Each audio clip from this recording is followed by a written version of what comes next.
yung kanyang kabutihan sa atin because of our sinful nature. Right? Kahit ano pong gawin ninyo, hindi po babaliin ng Diyos ang pangako niya. Bago ka pa lang humingi ng kapatawaran sa Panginoon, namatay na siya para sa iyo. So wag mo nang balikan yung pa yung mga dati pang nakaraan. Wag mo nang balikan yung dati mo pang mga kasalanan. Listen to God, take the first step in obedience, and find courage to overcome. Listen to God. Paano makikinig ka? You read your Bible. Back to basic tayo. Hindi po natin makikita si Lord sa Facebook, sa Instagram, sa ano yan. Saan gamit mo po? Twitter, sa Friendster. Hindi po natin makikita si Lord sa social media or anything else. You will just encounter God and you can listen to God with this book. At itong Bible po na ito, hindi po nakakapagbabago ng buhay. Naniniwala po ba kayo doon? Hindi nakakapagbabago ng buhay ito. Pag hindi mo sinapamuhay. Magte-take effect lang po yung salita ng Panginoon sa buhay mo pag isinapamuhay mo na. Ngayon, kung binabasa mo lang siya na hindi mo naman sinusunod, it's just a book. Amen? Amen. So I encourage everyone to have a solitude time with God. Sana every day of our lives, we are praying, Lord, I am excited to read your word. I am excited to encounter you again sa buhay ko. Lord, ano yung message mo sa akin this morning? Sana ganun tayo. Judges 7. During that night, the Lord said to Gideon, get up, go down against the camp because I am going to give it into your hands. If you are afraid to attack, go down to the camp with your servant Purah and listen to what they are saying. Afterward, you will be encouraged to attack the camp. So he and Purah, his servant, went down to the outpost of the camp. Gideon arrived just a man was telling a friend in stream. I had a dream, he was saying. Around the float, barley bread came tumbling to the Midianite camp. It struck the tent with such force that the tent overturned and collapsed. His friend responded, this can be nothing other than the sword of Gideon, son of Joash, the Israelite. God has given Midianites in the whole camp into his hands. When Gideon received the commandments of God to go down, si Lord, napansin niyo yung verse kanina? Sabi ni Lord, if you are afraid to attack, ibig sabihin, God knows yung heart ni Gideon. Pinangakuan ka na ni Lord, sabi mo kanina, okay ka. Pero sabi ni Lord, kung natatakot ka, bumaba ka doon sa kampo ng kaaway. And we can see that God is really faithful, mga kapatid. He knows your heart. Kahit gusto mong lumaban sa gera, there's a doubt in our hearts. Right? Ang sabi ni Lord, sumunod ka, magtiwala ka, at makukuha mo yung victory ng buhay mo. Nung pagbaba nila Gideon dito, tsaka nung ni Purah, habang naglalakad sila, imagine, Gideon going down sa kampo nila with 135,000 enemy. Enemy hindi friends. Dami no, ito nga dami Pagbaba nila Gideon doon, habang naglalakad sila, narinig sila, alam mo pare, na nag-iinip ako gabi. Ano yun? Sabi niya, may tinapay, nahulog sa bundok. Babagsak sa tent, itataob. Ha? Ay pare, in-interpret. Sabi niya, pare, ano yan? Sword ni Gideon yan. Ibibigay ng Diyos sa kanila yung tagumpay. Ngayon, yung mga tao, yung mga 135 Midianite army, nagmarites. Uy, si Gideon mananalo. Si Gideon mananalo. Si Gideon mananalo. Hanggang sa buong 135,000 Midianite army, narinig yung Gideon na ibibigay sa kanila ng Lord yung tagumpay. And as soon as Gideon heard the telling of the dream and its interpretation, he worshipped. During those time, nung narinig ni Gideon yung message na yun from the enemy, he worshipped. Kasi na-confirm yung sinasabi sa kanya ng Panginoon. He worshipped. Saan? During the place of the enemy. He worshipped God.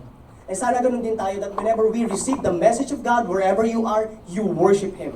Habang nagbabiyahe ka, you worship God. Habang naglalakad, you worship God. God deserves all our worship. Hindi lang tuwing every Sunday, mga kapatid. Not just Sunday lang, Monday to Saturday, balikan na naman kung saan-saan. Sunday, pataas-taas ka pa ng kamay, you cry to God, Lord, thank you. Monday, see you, Lord. Let's go back. We worship God. And he returned to the camp of Israel and said, arise, for the Lord has given the host of Midian into your hand. And he returned. Same thing din sa atin, mga kapatid. When we receive the message of God, sana excited din tayo to return to kung saan man tayo galing, sa family natin, in our church, in our offices, in our schools. We share the good news na na-receive natin. Hindi lang pang sayo yung gospel. I-share. Share mo yung kabutihan ng Panginoon. Kasi minsan mga kapatid, yung kasama mo sa church, yung kasama mo sa school, kasama mo sa office, they are having a hard time. Say a little prayer. Pag tinatawag ka, make it big. Panalangin mo. Give them a hope through Christ. Right?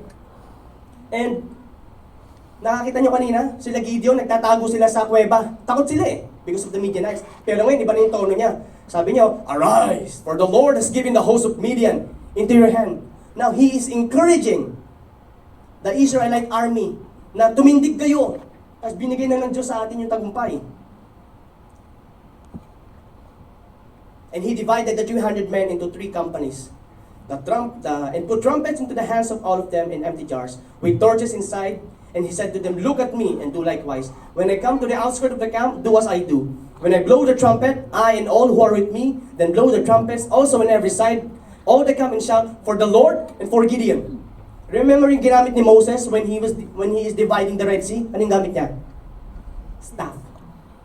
When David defeat Goliath, anong gamit niya? Sling and a stone. Yung kay Jericho, anong ginamit nila? Naglakad lang sila, nag-march sila around the city.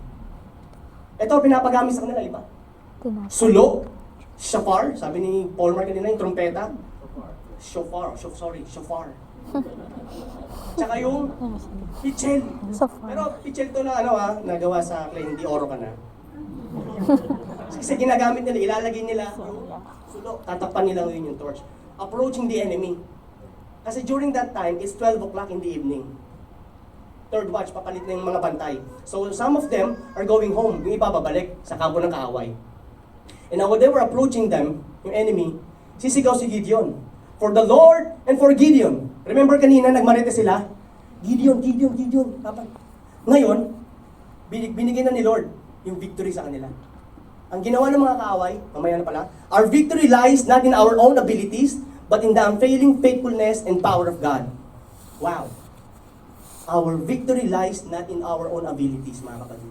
Yung katagumpayan, hindi raw nasa ating mga kamay, kundi sa katapatan at kapangyarihan ng ating Panginoon. Now, kung ano man yung mga challenges mo sa buhay mo, sana makuha mo. Praying ko na mapagtagumpayan mo yan with God. Hindi dahil sa ability mo. Because tayo, we have the limitations. We are finite, but we are serving an infinite God. Amen? When they blew the 300 trumpets, the Lord set every man's sword against his comrade and against the army. And the army fled the spot of Bechita towards Zerera. When they blew the 300, the Lord set every man's sword against his comrade. You know what happened? Kung paano nagapi nila Gideon? Nagpatayan po yung 135,000. Sila. Because when Gideon said, "For the Lord and for Gideon," binasag po nila yung pitchel. Nakita nila yung sulo ni Gideon. And they were trembled in fear. Nakita nila, pag yung 300 pasalubong.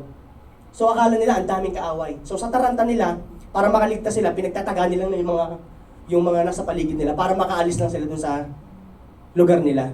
Imagine how God is very powerful and how He's orchestrating everything. All you have to do is to believe in God that you are already won the battle. Now mga kapatid, if you are facing challenges in life, I have a question for you. Kung may sakit ka, kaya ba ni Lord? Yes. Kung hirap ka sa buhay, kaya bang i-restore ni Lord yung kabuhayan mo? Kung yung asawa mo sa kabilang bahay, kaya bang pauwiin ni Lord? Yung anak mong pariwara na nagbibisyo na kung ano ginagawa sa buhay, kaya bang pauwiin ni Lord? Yes. The answer is yours on how faithful you are to God. If you declare na mangyayari mga bagay na yun, then hold on to it. Because God is already giving you the victory. Faithful trust in God, His promises and presence leads to fearlessness. And as I end, I want to read you from the book of 2 Corinthians chapter 12, verse 9. Whenever you are weak, whenever you are afraid, whenever you are distressed, I want you to hold on to this verse. Jesus said, "My grace is sufficient for you, for my power is made perfect in weakness." Therefore, sabi ni Paul, "I will boast all the more gladly about my weaknesses, so that Christ's power may rest on me." Church, we must decrease, so He must be increased. Amen? Can I ask everyone to stand as we pray?